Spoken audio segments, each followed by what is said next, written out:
వారీగా తాగునీటి సరఫరాపై మంత్రి సీతక్క సమీక్ష నిర్వహించారు.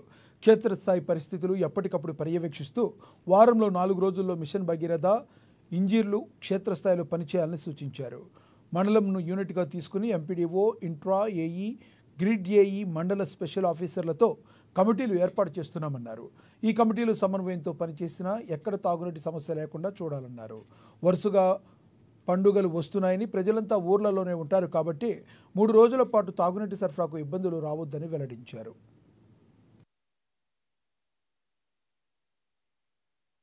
అత్యవసర పరిస్థితుల్లో వినియోగించుకునే విధంగా ప్రత్యేక బడ్జెట్ను కేటాయిస్తున్నామన్నారు.